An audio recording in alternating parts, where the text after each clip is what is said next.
Hi everyone, it's Pippa from the Advantage here, Specialist Support Services for Girls and Women with ADHD. Today's topic is the impact of hormones on ADHD symptoms for girls and women.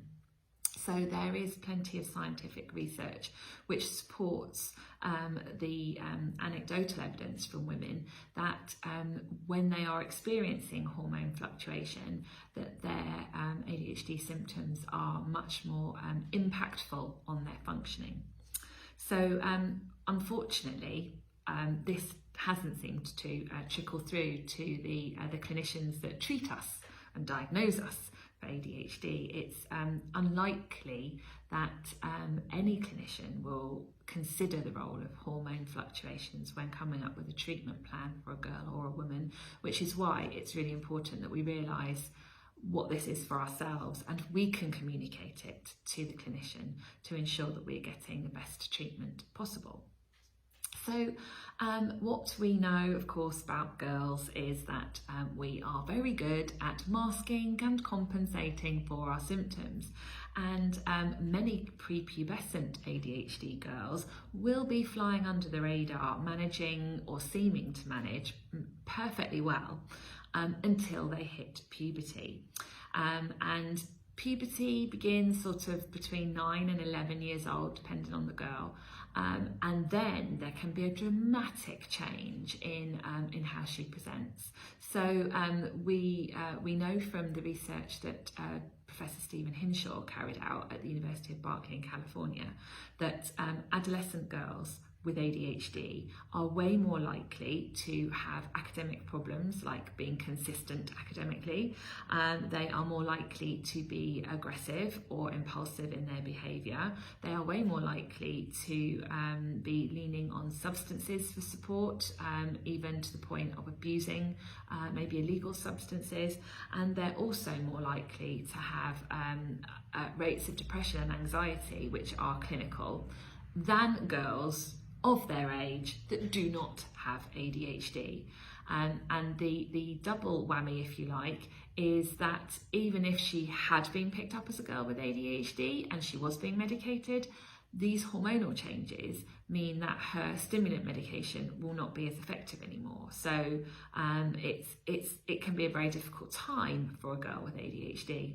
Of course, it coincides with a difficult time for girls anyway, right? Like, teachers, parents, doctors, they're all expecting during adolescence that there would be a higher level of challenge presented, that maybe there would be more rebellious, impulsive behaviour. So if she's never been picked up with ADHD and she starts to present some symptomatic behaviour in adolescence, she still might not get picked up because everyone will be saying, oh, it's just the teenage years.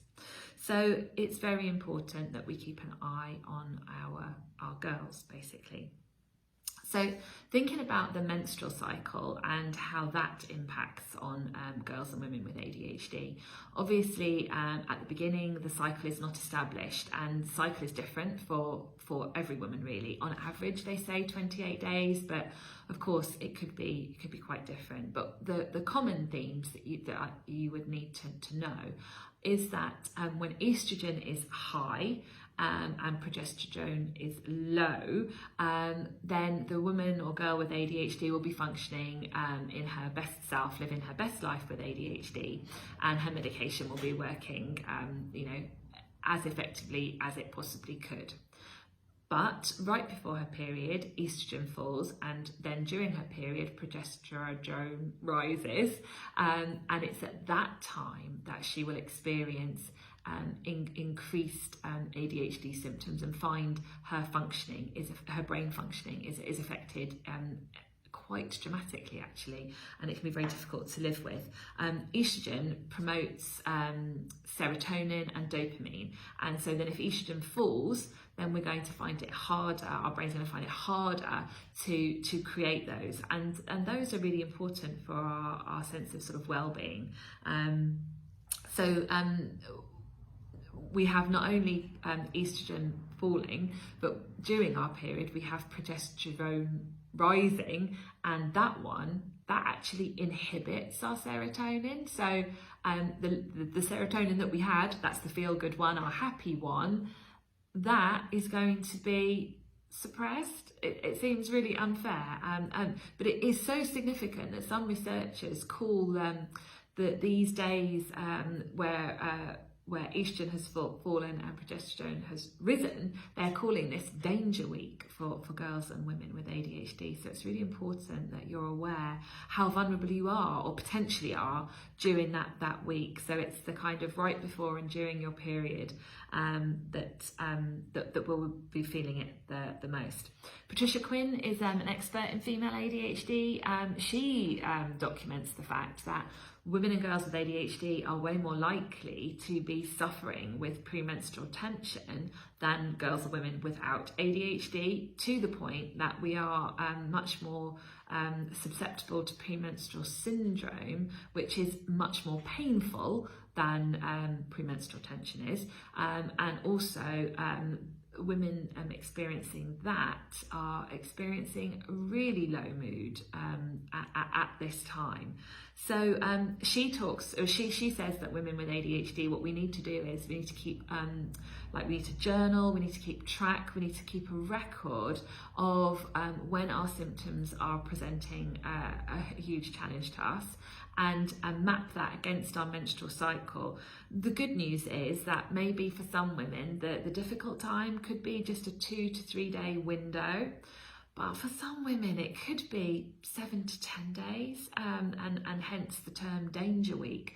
We are cautioned not to plan a wedding in this week, where not to have like anniversary parties or big birthday parties in this time. If we can avoid taking exams in this time, then it will be better for us.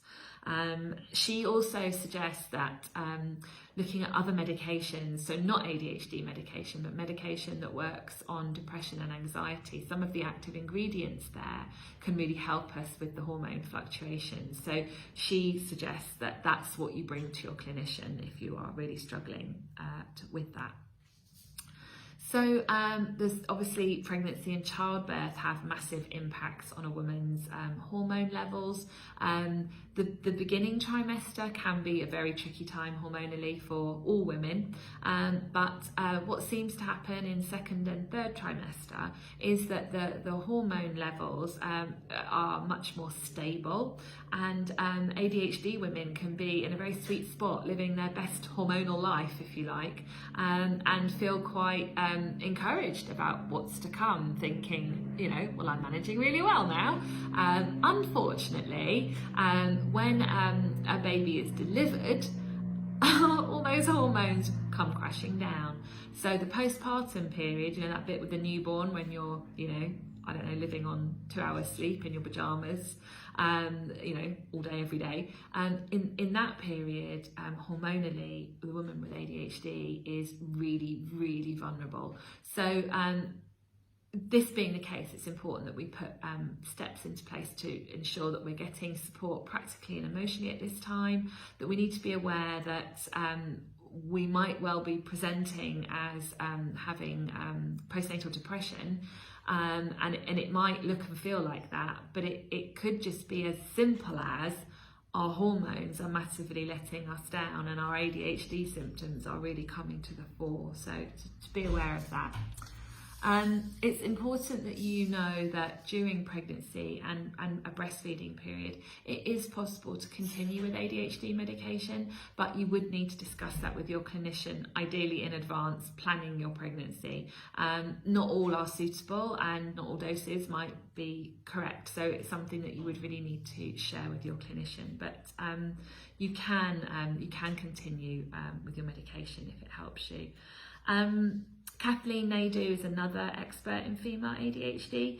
She says she encourages women in pregnancy and childbirth to reach out for support. She says that she even says during the sweet spot of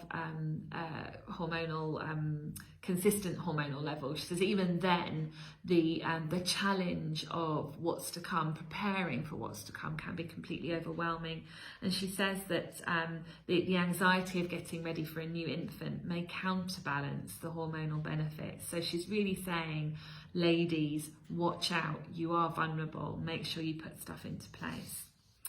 And then, of course, following the reproductive period in the woman's life comes perimenopause and menopause.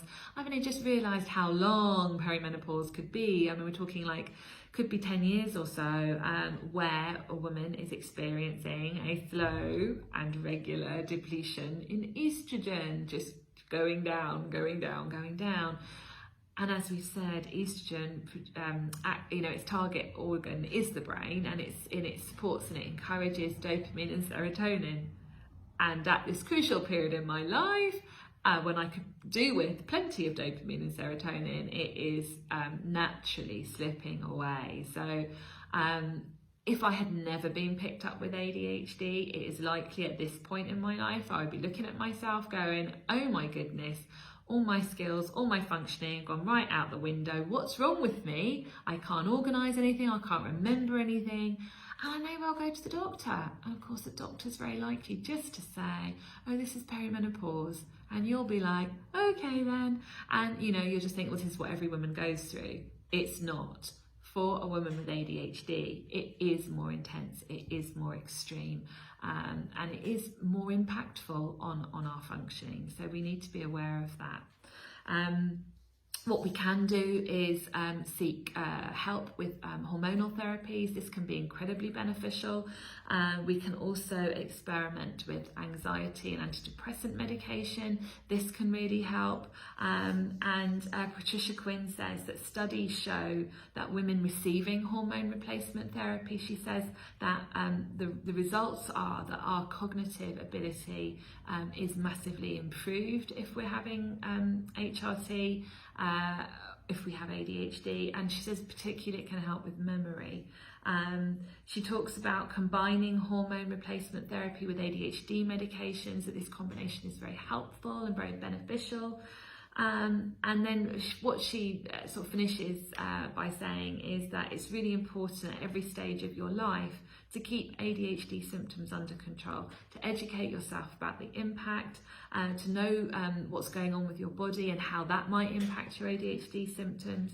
She encourages us to keep lists of medications, lists of symptoms, note in the month where these things fall, so that we can bring all this information to the professionals that treat us.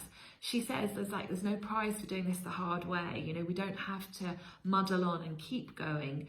We should and can live very well, very effectively through these times of fluctuation, of hormone fluctuation in our lives, if we reach out for help. So I hope this information has been helpful to you, and it will encourage you to reach out for support with your ADHD, and I will see you again soon.